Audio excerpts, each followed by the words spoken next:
Well, I've been hit by it again. As you can tell, I sound like I swallowed a frog or something, I guess. I'll try and muddle through it, hopefully without choking and coughing on you too much.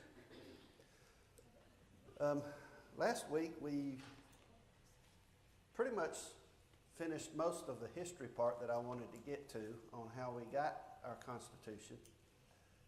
Today, I want to focus more on the Declaration of Independence, how we declared our independence from Great Britain.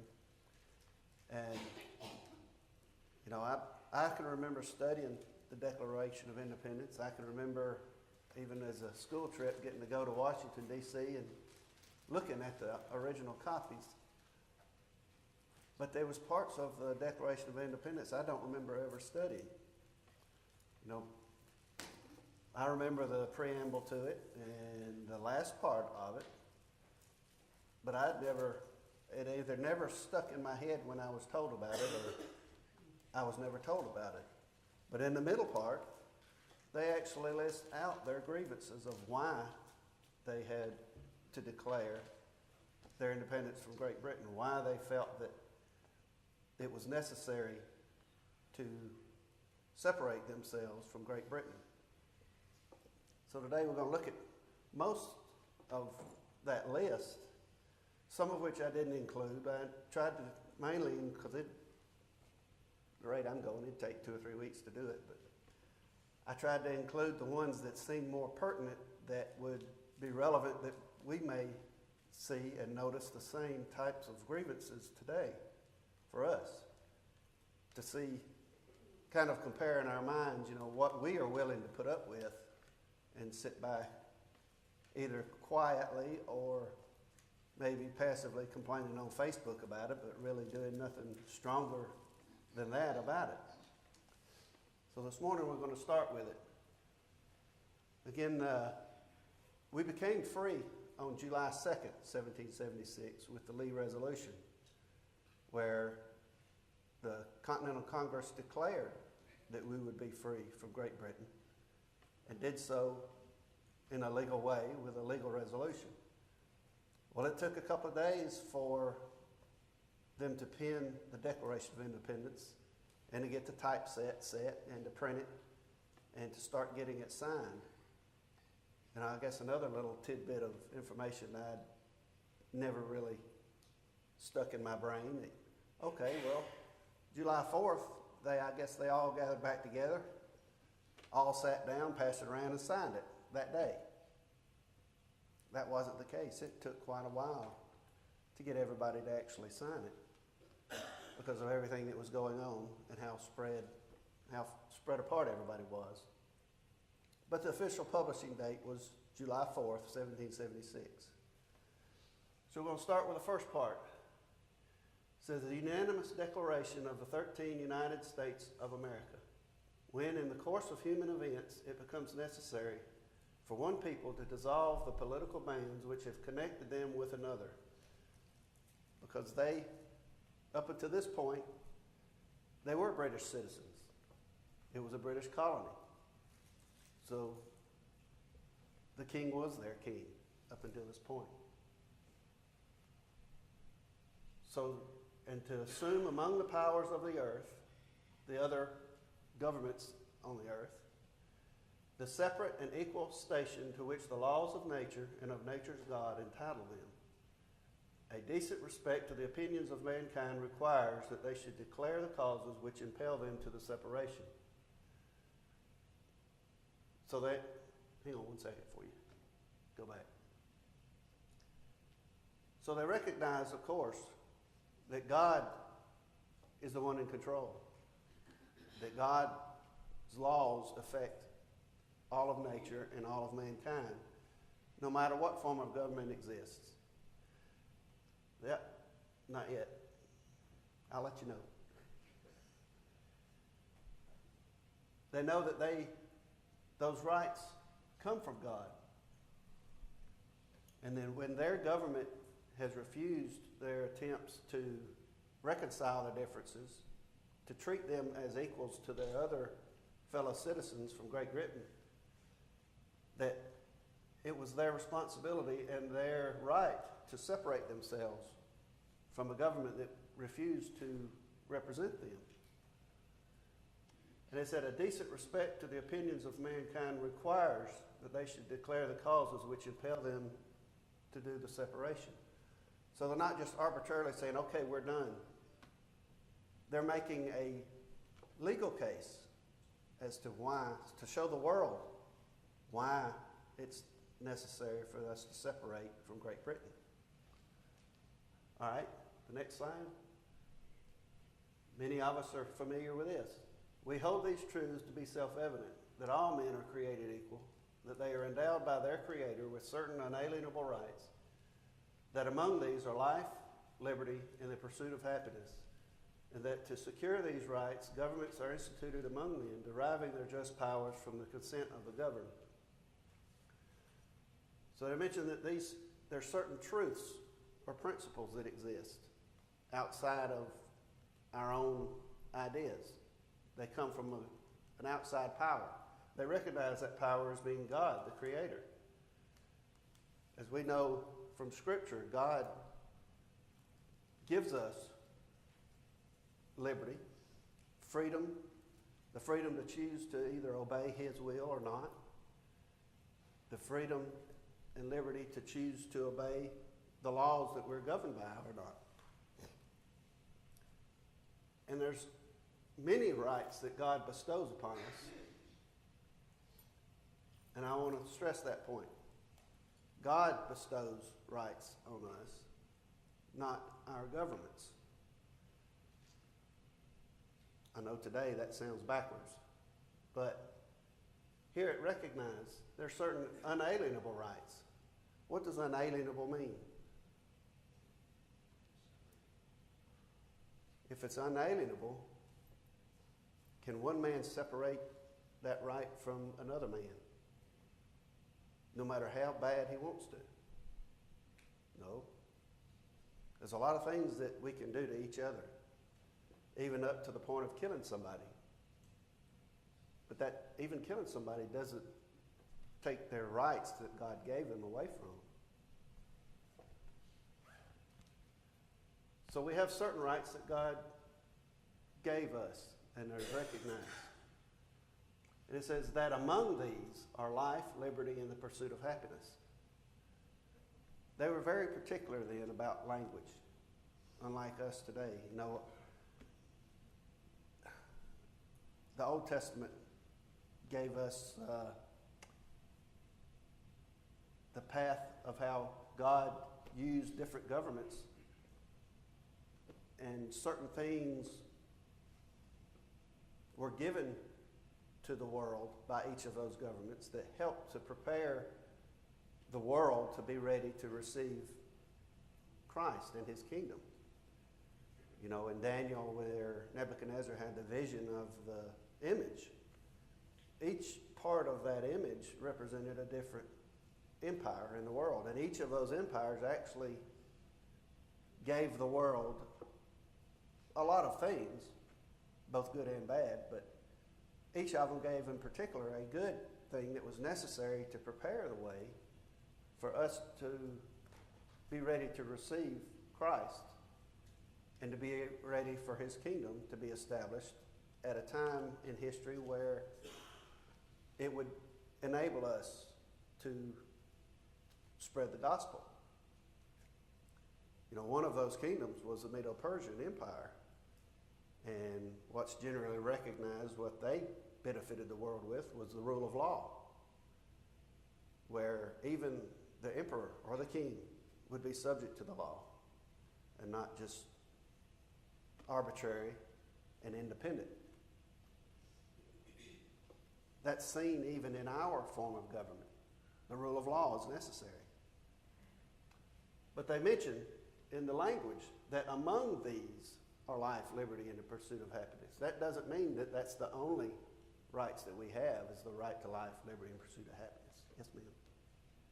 You know, I think that part of us forgot that part of the Constitution or the Declaration of Independence because it caused a civil war in our country. Our second Civil War, right? That's right. And just like all of the rest of history that we've gone over, people had to stand up and fight for their rights when the government would tyrannically overreach their promises that they had made prior even. We're no different. It will never change. The methods that they use have never changed. Just like the Grand Remonstrance, where they said, we've been watching you for 600 years, and notice all of the bad kings have done the same thing. And they gave a list, of ways that they manipulated and treated the people. That list, next week probably, where we're talking more about current events and current history, or the week after, we're going to see the exact same playbook is being used, because the other side knows better than we do their history of tyranny, because they know what's worked. They've known what didn't work. They know, you do certain things, that king got his head chopped off. Let's do something a little bit different. They come up with ways to distract us. But it's important to note that it's among these are life, liberty, and the pursuit of happiness. That is not a limited list. And of course, the statement of the whole purpose why government is instituted. It's not instituted to make us happy. It's not instituted to give us jobs. It's not instituted to attract companies to work, move their companies to our location so that our community can have more money. They weren't instituted to give us health care or care from cradle to grave. They really weren't instituted either to help dictate our lives, from the sheets that we sleep on at night to what can be in the cereal that we eat in the morning. How large a drink you can drink. How large a drink you can drink. That's not the purpose of government. God didn't say that. He told us what governments was for, too. Of course, He gives us a better definition of and purpose for government. Government's both to punish the wicked and to reward the good. So, a lot of us forget the first part, for punishing the wicked. But that is the purpose of government. And when God is still in charge of all the governments of the world, whether they're good or whether they're bad. Because He uses the good to reward those that do good, and uses the bad to punish the wicked. The government doesn't give us rights, they secure the rights that God gave us. That's how they understood it. That's correct. That's their one job. Only to secure our liberties. Not to make us equal. Not to do anything else. But find a representative today that understands that. Yes, Bob? Our Supreme Court, who supposedly tells us what laws are in harmony with our Constitution, forgot the first one, life. Absolutely. But they've also forgotten something else. Our federal Supreme Court has forgotten their role in the document that comes after this, the Constitution itself. They have forgotten their defined roles within that document that tells them what they can and cannot even have a say over. And in fact, declaring something to be a law to be constitutional or not is not in their purview unless it's a specific type of law having to deal with what's constitutionally a federal law. Not all laws. They don't have that authority, but they've stolen that authority. So even now, when you have an issue within a state or a local community, what's the first thing that you hear when somebody loses a case? Well, we're going to take it all the way to the Supreme Court. Well, they don't have jurisdiction over everything in the world, though they've either stolen that power or through our ignorance have been given that power. You know, my very first lesson had to do with us giving away our rights. That's how it happens. It's a lot like the perversion of the church, of Christ, of God. You know, in the first century, where the apostles were establishing the churches, they had the pattern, they had the authority. So the churches that they set up with that pattern, they were authorized and they were following the pattern. Well, it didn't take long where that pattern would deviate. And a lot of times the deviations come from good intentions. Us being arrogant and thinking that, well, I've got a better way than God set it up. We can do this and it'll help attract more people or whatever. The same goes, our deviation from our foundation for our government in this country has followed the exact same trail. And it's just uncanny whenever you discuss anything about it. You could, on one hand, make it a completely equal comparison within the church. And on some of these issues, I'll be doing that too. So, the governments are instituted to secure the rights. But the government has derived their just powers from the consent of the governed.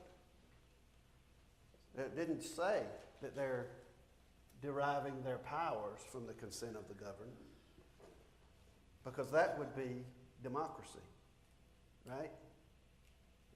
Then all you'd have to do is get the majority of the people to say what they want and then give that power to the government. But it's not that kind of power that our government is supposed to have. It's supposed to be just powers for justice.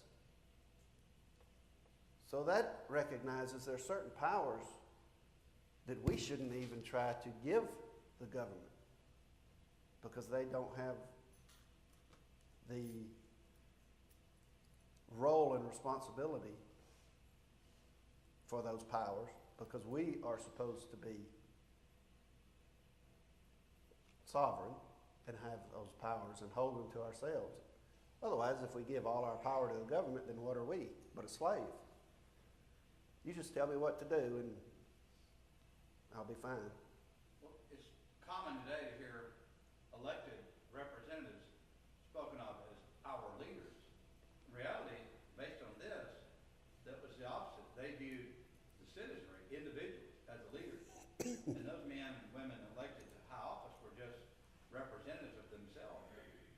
We've pretty much given away all of our power. I mean, we'll elect you, but then what do we hear said often now?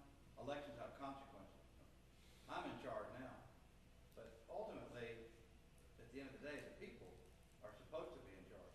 Supposed to, but you really want to get thrown out on your ear from a representative's office, walk in his office and say, I need to talk to you because I'm your boss. As a matter of fact, I remember in the last couple of months, that's actually happened. People wanted to, and it wasn't disorganized, it wasn't in a protest even type of manner. It was civil. Individuals going to a representative's office to talk to them about a particular topic. That representative found out about it and found out what they wanted to talk about, called the police and had them removed. They're not representing us. So they're not just. But that happens when we let them do that, because we passively, well, I'm one person, what can I do? But if we as Christians in the church behave the same way about spreading the gospel, does the gospel ever get spread? I'm just one person, what can I do? Like I say, it's uncanny. If we took the same mentality about our citizenship in America, with the same sincerity that we should be taking our citizenship in God's kingdom, we wouldn't be in this mess in either place. The churches wouldn't be struggling,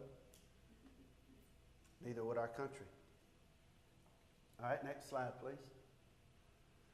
That whenever any form of government becomes destructive of these ends, it is the right of the people to alter or to abolish it, and to institute new government, laying its foundation on such principles and organizing its powers in such form as to them shall seem most likely to affect their safety and happiness. I don't remember if I mentioned it, but in one of our 5 documents that we learned about, one of the, I don't know what you call it, I guess rights, that king at the time particularly recognized was that, and to put it in writing, that if you petition my government or my kingdom for a redress of your grievance, and he listed out a certain number of days, if we haven't responded within that certain amount of days, you have the right to take our castles and our estates, notwithstanding you can't kill our wives and our children. But you have my permission, if we ignore your petition, to take our property, to get our attention.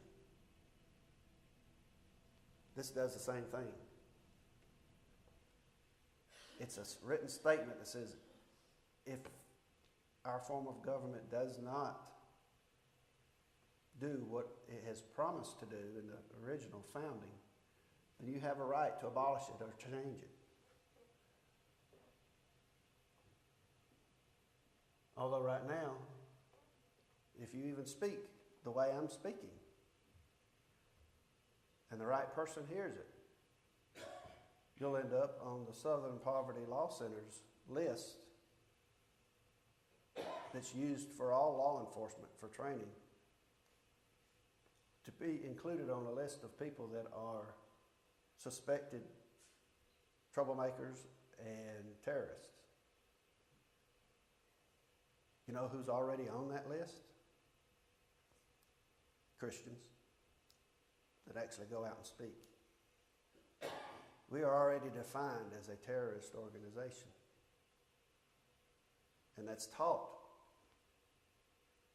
at all levels of law enforcement that use the Southern Poverty Law Center for their curriculum. Of course, that's nothing new. I mean, the first century they were treated the same way, were they not? Next slide. So prudence indeed will dictate that governments long established need not be changed for light and transient causes, and accordingly all experience has shown that mankind are more disposed to suffer while evils are sufferable than to right themselves by abolishing the forms to which they are accustomed. They understood human nature. They know that we won't call for a change in government because we're taxed too much and get tired of taxes. But they also warned that those governments do not need to be changed for light or transient causes. Yet what does our representatives at the local, state, and federal level do all year long when they're in session? Their laws, majority of them, are for light and transient causes of changes to slowly erode our liberty while promising benefits to particular groups, but they have to take benefits from other groups to give to them.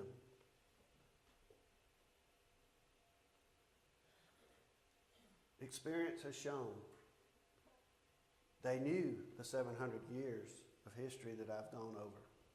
That's what they looked at. And they know that we are willing to suffer a lot before we would even do anything, even just to complain, much less stand up to them. Tyrants know that as well. It's just like, was it Charles that promised to give them something new because he got discovered that he was spending money that he shouldn't. He said, I'll give you religious freedom, which was a hoax anyway. It really wasn't religious freedom, but they know that if they can distract us with the right thing, that we'll remain silent again for a little while. Next slide. Up until a point, but when a long train of abuses and usurpations, pursuing invariably the same object, evinces a design to reduce them under absolute despotism, it is their right, it is their duty to throw off such government and to provide new guards for their future security. Such has been the patient sufferance of these colonies, and such is now the necessity which constrains them to alter their former system of government. So they realized it's not just a single incident that sparks a revolution. It takes a long train of events. Any idea when the liberty movement really got started here? How many years took place before they actually stood up and did anything? Well, Benjamin Franklin was born in the early 1700s. And we're going to learn about him in the next week or two. He was the old guy when the Declaration of Independence was created and signed. But as a young man, he helped start the standing up against tyranny. So it took 50, 60, 70 years, a long train of events for all this to happen. So now they're going to list those long trains of events. Next slide. The history of the present King of Great Britain is a history of repeated injuries and usurpations, all having in direct object the establishment from an absolute tyranny over these states. To prove this, let facts be submitted to a candid world. So they're going to make their case on the world court. Next slide. He has refused to pass other laws for the accommodation of large districts of people, unless those people would relinquish the right of representation of the legislature, a right inestimable to them and formidable to tyrants only. So in order for new laws in the colonies to be passed, they have to come from Parliament. They were not allowed just to come up with their own laws over here. Well, the king would ignore them, their request for the laws. He also called together legislative bodies at places unusual, uncomfortable, and distant from the depository of their public records, for the sole purpose of fatiguing them into compliance with his measures. So he would change where the representatives would meet. So they'd meet in secret at times, at locations, so people couldn't know what's going on. Les, you got a question? Actually, I think I went slide too far on the ground. Okay, we'll back up one then. Apologize about that. Thank you. He has refused his assent to laws, the most wholesome and necessary for the public good. He has forbidden his governors to pass laws of immediate and pressing importance, unless suspended in their operation till his assent should be obtained, and when so suspended, he has utterly neglected to attend them. So the laws that the people here seem necessary to get passed, they had to send it up the line for approval. He basically ignored them, ignored their requests. All right?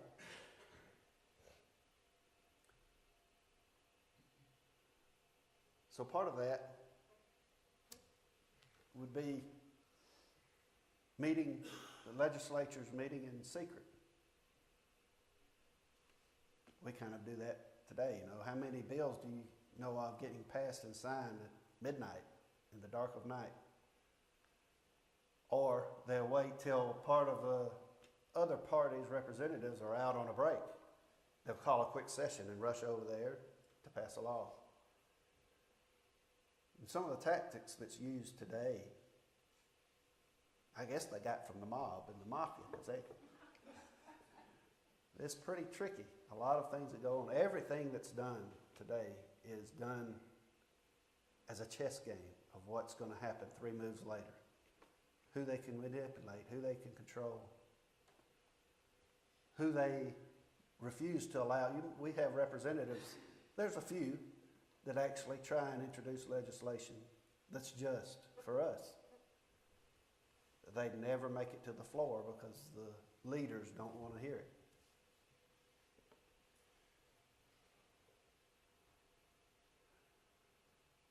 He has refused to pass other laws for the accommodation of large districts.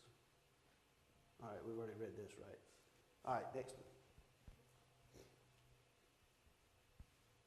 He has dissolved representative houses repeatedly for opposing with manly firmness his invasions on the rights of the people. You know of any representatives that gets either mocked or criticized or tossed out of certain committees because they try and raise issues of liberty for the people? They don't kowtow to the party line. That's what happened. He has refused for a long time after such dissolutions to cause others to be elected, whereby the legislative powers, incapable of annihilation, have returned to the people at large for their existence. The state remaining in the meantime exposed to all the dangers of invasion from without and convulsions within. Does that not perfectly describe our immigration issue at the moment?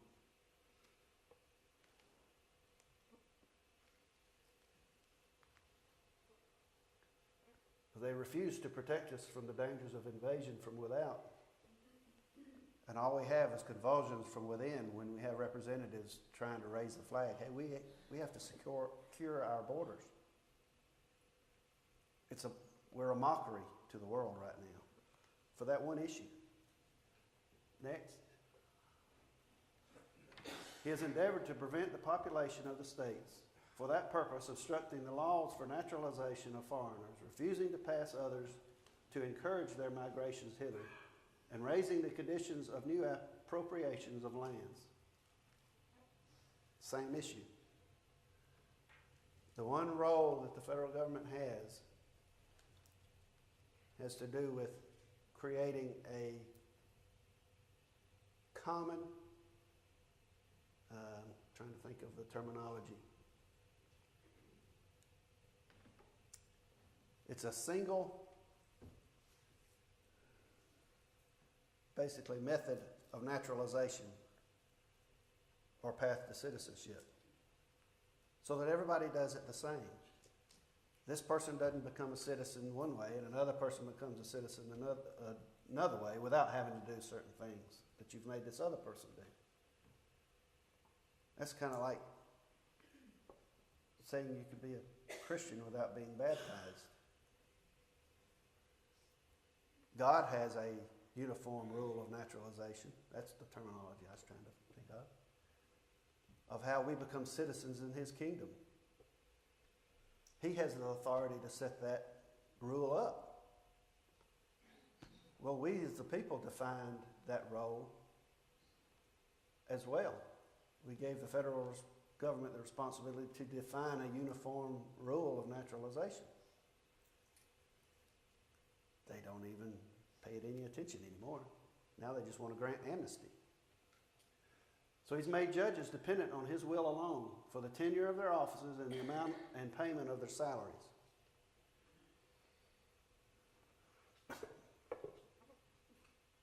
Well, judges fall under the judicial branch of government, which the head of the judicial branch is not the executive branch, is it not? Yet, each president gets to nominate judges under them. But that doesn't mean they get to put the judge they want in office. They only get to nominate. It has to go to the Senate for actual approval and to be seated as a judge. This is why. Because the king had the power to do that. They didn't want our president to have that power. Although they're corrupted by other ways and means now, but at least there's some buffer. Next slide. He has erected a multitude of new offices and sent hither swarms of officers to harass our people and eat out their substance. You remember me mentioning the writs of assistance and the quartering of soldiers, which both were contrary to the rights of British citizens at the time they were done. So what they did is these agents of the government would go around to people's houses. A writ of assistance was he'd go knock on your door and say, now we have to have a warrant, right? It's got to be written out beforehand with specific things mentioned. Has to be signed by a judge. Same way then, until the writs of assistance. So now the agent can knock on the door and say, I want to look for, and he's got a blank piece of paper in his hand. He starts writing, I want to look for this. Let me in. Or if while he's looking, he sees something he don't think you ought to have, he'll add that to the list then. He'd take food. They'd abuse the women. They'd take animals. They'd destroy livestock, feed, whatever. They were the essence of being a tyrant. Every agent had that power to do whatever he wanted. And that's what they did. They harassed the people and ate out their substance. New offices, created new offices. What happened to us after 9/11? The federal government arbitrarily created offices for our security, of course. Homeland Security being one of them. But that power doesn't exist in the Constitution. The FBI, the CDC, any of your three-letter acronyms that are agencies are not spelled out in the Constitution. The EPA, which there wouldn't really be that big of an issue except do we have any control over those agencies? Are they accountable at all to the people? Not one iota. That's why they're unconstitutional, yet they exist. They run us. And they do the same thing. Now, many of them that work in those agencies are good people with good intentions. They don't know what they don't know, though. It's all done for a good cause. Let's add instrumental music because it sounds better, because we can't sing no way in our church, so let's just add an instrument. May sound good on the initial level, but we have no authority to do that. He has kept among us in times of peace standing armies without the consent of our legislators. He has effected to render the military independent of and superior to the civil power. He has combined with others to subject us to a jurisdiction foreign to our Constitution and unacknowledged by our laws, giving his assent to their acts of pretended legislation. We hear all the time that our president is the commander-in-chief of the armed forces, right? Did our founders intend for us to have standing armies? No, because we had militias. Militias are the people. The only time that we were to have standing armies was in time of invasion or war, not to have standing armies 365 days every year. Sounds kind of foreign, don't it? Could you imagine?